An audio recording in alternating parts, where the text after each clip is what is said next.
Hello guys, and welcome back to my channel. Today I'm going to show you which mic I use to make my videos. The mic that I use is a Sennheiser mic. I paid £50 for this and I bought it from Amazon. When I first got the box, if I'm honest, I wasn't very impressed because it looks like it's a very cheap box, but I knew Sennheiser was a good company, so I made the commitment.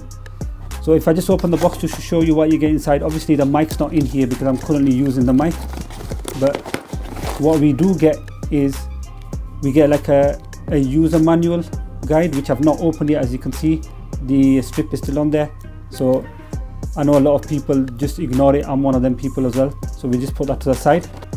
Also, what you get in here is a pouch. It's just a standard pouch with their logo on it. It's actually quite a nice material, looks good if I'm honest. That's what you get. So I'm just going to show you the mic. Just going to pull the mic off and show you.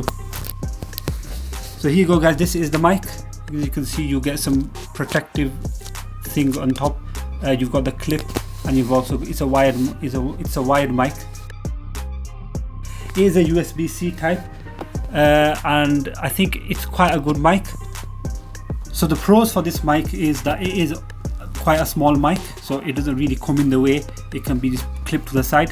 The other pros about it is the quality. Audio quality is quite good if I compare it to my previous phone where I used to record off, the Samsung Galaxy S10.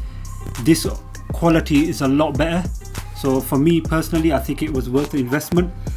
And the other advantage is it's a USB type C. A lot of phones nowadays no longer have the 3.5mm jack. They now all come with the USB-C type, so I think the future is with the USB-C type. So the cons for this are, I would say the thing that stands out the most for me is the thinness of the wire. It's a bit too thin for my liking. From previous experience, I can tell you that wires that have been this thin have normally messed up from here, or the wire itself anywhere along the line has messed up. The other con I would say is that the clip is a bit stiff, although this might be done intentionally, so when you clip it onto your clothes it sticks on, because certain materials can be quite thin and that could cause an issue. So just to conclude this video, I would really recommend this mic because I think the pros outweigh the cons. So there you go guys, that's just a quick review of the mic that I use. I hope you really enjoyed this video. Please don't forget to like my video, subscribe to my channel, share my video and hit that bell icon so you're notified of future updates. Goodbye.